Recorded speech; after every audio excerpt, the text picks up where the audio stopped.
Train نے ابھی اپنی اسپیڈ لی ہی تھی اور ٹھنڈی ہواؤں کے جھونکوں نے مزید ہماری نیندوں کو اور بھی بڑھا دیا تھا۔ موسم بہت خوشگوار ہو گیا تھا کہ میری نیند لگ گئی کہ اچانک سے ٹرین نے جھٹکا لیا، ایسا کہ میری نیند ٹوٹ گئی اور میری نظریں ایک ہی جگہ ٹھہر گئیں۔ وہ جو بھی تھی بڑی لاجواب تھی، وہ باتوں سے کچھ لگ رہی تھی اور دکھنے میں کچھ خوبصورت، چہرے پہ بیبی کٹ ہیئر اسٹائل، وہ جینس اور ٹی شرٹ پہنے ہوئے تھی۔ میں نے دیکھا وہ کچھ پریشان سی تھی۔ جی آپ وقت پر آ جائیے گا، بابا کے ساتھ ہوں، کچھ اس طرح سے وہ موبائل پر باتیں کر رہی تھی۔ جی ایک گلاس پانی ملے گا؟ ایکسکیوز می کہتے ہوئے میں نے اپنا گلاس آگے بڑھایا۔ جی ضرور۔ میں نے اٹھ کر گلاس میں پانی لیا۔ جی آپ یہیں اتریں گی کیا؟ میں نے ایسے ہی پوچھا۔ جی نہیں، مجھے بامبے مرین ڈرائیو جانا ہوگا۔ اچھا، آپ کو بامبے مرین ڈرائیو جانا ہے؟ مجھے بھی وہیں جانا ہے، میں نے اسے دوستانہ لہجے میں کہا۔ کیا آپ کو بھی وہیں جانا ہے؟ کیوں؟ کام کے سلسلے میں۔ تبھی گاڑی سیٹی دیتے ہوئے آگے بڑھی اور میں اپنی جگہ آ گیا۔ نیند تو میری اڑ ہی گئی تھی۔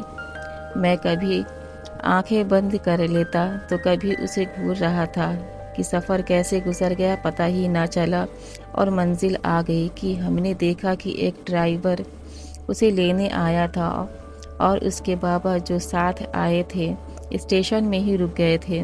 وہ ڈرائیور کے ساتھ تھی اور میں اس کے پیچھے تھا۔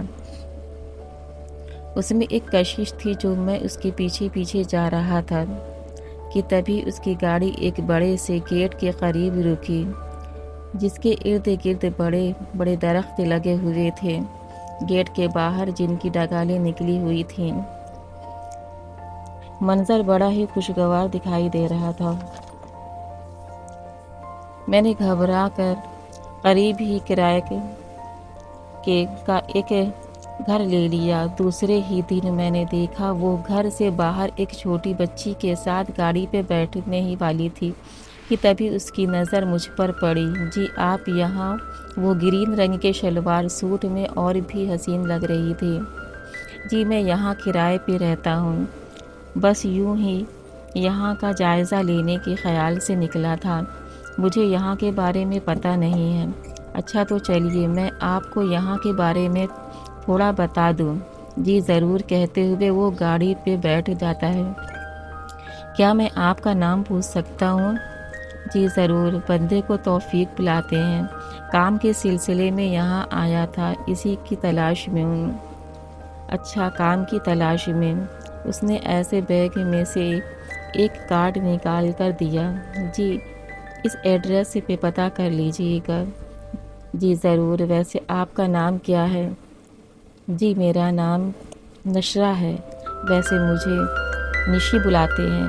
اسی طرح سے وہ قریب پارک میں کچھ وقت گزارتے ہیں اور پھر اپنے گھر آ جاتے ہیں۔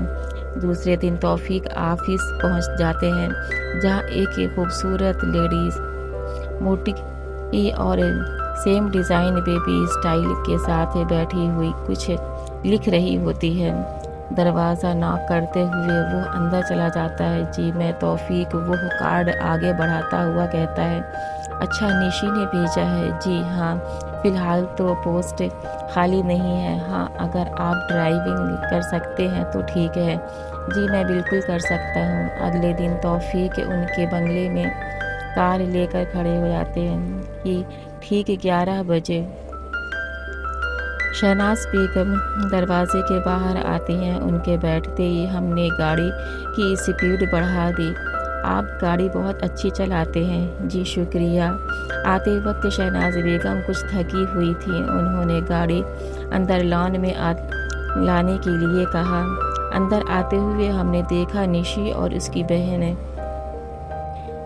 بیٹ بال کھیل رہی تھی۔ مجھے دیکھتے ہی رک گئیں۔ مما ہم لوگ کل گھومنے جائیں گے کہہ کر ٹائم پہ آ جائیں۔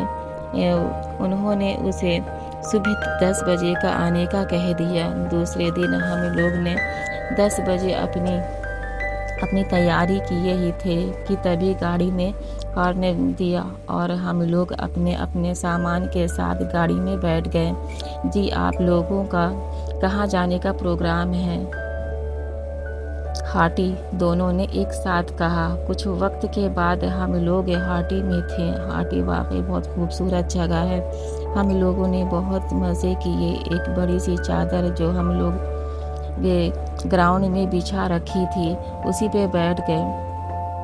ہم لوگوں نے کھانا کھایا ہی تھا کہ بینا کو نیند آنے لگی۔ اسے ہم نے اپنی گود پہ سر رکھ کر سلا لیا۔ ویسے آپ کہاں کے رہنے والے ہیں؟ آپ کو دیکھ کر لگتا نہیں ہے کہ آپ ڈرائیور ہیں، نشی نے کہا۔ لگتا تو آپ کو بھی دیکھ کر نہیں ہے کہ آپ یہاں کی رہنے والی ہیں۔ جی آپ نے صحیح پہچانا، ہم جھارکھنڈ کے رہنے والے ہیں۔ ہم اپنے بابا کے ساتھ رہتے ہیں۔ ایکچولی میرے بابا اور موم کا طلاق ہو گیا تھا۔ اس وقت میں 10 سال کی اور میری چھوٹی بہن سال بھر کی تھی۔ طلاق کے بعد میں بابا کے پاس اور میری بہن بینا موم کے پاس رہنے لگے۔ ہم چھٹیوں میں موم کے پاس ہوتے ہیں۔ جب چھٹیاں پوری ہو جاتی ہیں تو بابا مجھے لینے آ جاتے ہیں۔ ویسے آپ کہاں کے رہنے والی ہیں؟ اس نے پھر وہی سوال کیا تو وہ بغیر سچ بولے نہ رہ سکا۔ جی میں ملیشیا سے ہوں۔ میرے بابا نے مجھے یہاں ایک خاص کام کے لیے بھیجا تھا۔ وہ کچھ ٹھہر گیا۔ کیا میں پوچھ سکتی ہوں؟ جی بالکل، لڑکی پسند کرنے کے لیے۔ میرے دوستوں نے مجھے بامبے اپنے گھر اسی کام سے بلایا تھا، پر میں نے آپ کو ٹرین میں دیکھا تو معلوم ہوا میرا سفر پورا ہو گیا ہے اور میں آپ کا ڈرائیور بن گیا ہوں۔ یہ سن کر وہ زور زور سے ہنسنا شروع کر دیتی ہے اور وہ اسے دیکھتا رہتا ہے۔ تو آپ نے مجھے یہ بات پہلے کیوں نہ بتائی؟ تو کیا میں آپ کو پسند ہوں؟ وہ شرارتی لہجے میں بولا۔ جی آپ اتنے برے بھی نہیں ہیں، اس نے مسکراتے ہوئے کہا۔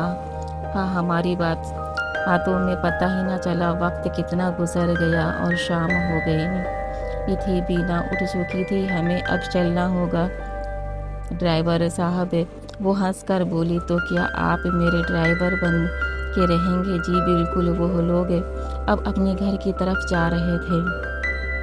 گھر پر مام انتظار کر رہی تھی۔ وقت بہت گزر گیا تھا۔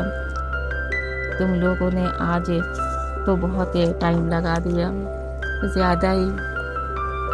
وہ زیادہ ہی مجھے پیار کرتی تھی۔ چھٹیوں کے بعد وہ جو اپنے بابا کے ساتھ چلی جاتی تھی، اس بارے میں بات کی اور انہیں سب کچھ بتا دیا۔ ماما اس کی مسکرا رہی تھی۔ دوسرے دن توفیق شہناز بیگم کو آفس کے لیے لینے آئے۔ وہ اپنے وقت پر تیار تھیں اور آفس جاتی ہیں۔ آفس میں آج ڈرائیور کو تمیز اور عزت سے بلایا جاتا ہے۔ ویٹر سے ان کے لیے پانی اور چائے منگواتی ہیں۔ توفیق آپ ہمیں اپنے بارے میں بتائیے، شہناز بیگم بولتی ہیں۔ جی میں ملیشیا سے ہوں۔ توفیق اپنے بارے میں بتاتے ہیں۔ ہم آپ کے والد اور والدہ صاحب سے ملنا چاہتے ہیں، آپ انہیں بلا لیں، وہ دل ہی دل بہت خوش ہوتا ہے۔ توفیق کے والد اور والدہ صاحب طاہر کو جیسے ہی اس بارے میں پتہ چلتا ہے وہ فوراً انڈیا آ جاتے ہیں اور شہناز بیگم سے ملنے ان کے گھر جاتے ہیں۔ مجھے نشی بہت پسند آئی ہے، واقعی بہت خوبصورت اور سمجھدار ہے۔ وہ ان کے جیسے بیٹے توفیق کی پسند تھی، جیسے وہ اپنی جان سے زیادہ چاہتے تھے۔ توفیق ان کا خود کا بیٹا نہیں تھا، ان کی خود کی کوئی اولاد نہیں تھی۔ شادی کے 10 سال بعد بھی جب ان کی کوئی اولاد نہیں ہوئی تو انہوں نے اپنے بھائی نیاز سے 2 مہینے کا بچہ گود لے لیا تھا جو انہیں اپنی جان سے زیادہ عزیز تھا۔ نشی اور توفیق کو حال میں چھوڑ کر شہناز بیگم ان کی امی اور ابو کو لان میں لے کر آئی تھی کہ توفیق کی امی نے یہ بات چھیڑی۔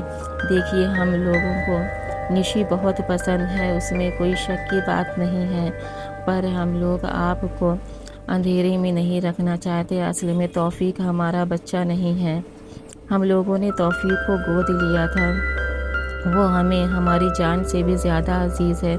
توفیق جو ابھی کچھ پوچھنے امی سے آئے تھے، سن کر وہیں رک گئے اور اندر آنے کی ہمت نہیں ہوئی۔ چہرے میں سنجیدگی طاری ہو گئی اور وہ وہاں سے لوٹ گئے۔ توفیق کی امی نے انہیں سب کچھ سچ سچ بتا دیا تھا۔ ہمیں کوئی اعتراض نہیں ہے، کیا یہ بات توفیق کو پتہ ہے؟ جی نہیں، اب تک تو نہیں، پر اب بتانا ضروری ہوگا۔ آج توفیق کے امی ابو خوش تھے، پر توفیق کے چہرے میں اداسی صاف دکھائی دے رہی تھی۔ کیا بات ہے بیٹا توفیق، آج آپ کا چہرہ اتنا اداس کیوں ہے؟ کچھ نہیں، بس ایسے ہی۔ 2 دن سے توفیق ایسے ہی اداس تھے، پر کچھ کہا نہیں۔ توفیق میری جان، کیا آپ اپنی امی سے ناراض ہیں؟ جی امی، آپ ہم سے اتنی بڑی بات کیسے چھپا سکتی ہیں؟ آپ نے ہمیں بتایا کیوں نہیں؟ کیا ہم آپ کے بیٹے نہیں ہیں؟ وہ کچھ دیر کے لیے چپ ہو گئی تھی، پھر کچھ سوچتے ہوئے بولی، کیا آپ کو کبھی اس بات کا احساس ہوا کہ ہم غیر ہیں؟ ہمیں اس بات کا کبھی احساس نہیں ہوا، نہ ہی آپ نے اور نہ ہی ابو نے ہمیں اس بات کا احساس ہونے دیا، بلکہ آپ لوگوں نے ہمیں حد سے زیادہ پیار دیا۔ ہماری امی ابو نہ دیتے، ہم آپ لوگوں کے شکر گزار ہیں، اور اوپر والے کا بھی، جس نے ہمیں آپ لوگوں کو ہمارے والدین بنایا۔ آپ یہ بات کبھی نہ کہیے گا، ہم آپ کے بیٹے نہیں ہیں۔ امی اپنے آپ کو روک نہیں سکیں، ان کے آنسو جاری ہو جاتے ہیں۔ تمہارے طرح بیٹا اللہ پاک سب کو دے۔ 11 نومبر کا دن مقرر کر دیا گیا تھا۔ شادی کو ابھی 2 مہینے رہ گئے تھے۔ دونوں طرف سے شادیوں کے انتظامات ہو رہے تھے۔ توفیق کی امی کا فون آیا تھا، غرارے کا رنگ اور ڈیزائن پسند کر لیں، وہ شام کو ڈرائیور ان کا لینے آئے گا، ماما نے بتایا۔ شادی کے انتظامات بڑی ہی زبردست طریقے سے کیا گیا تھا۔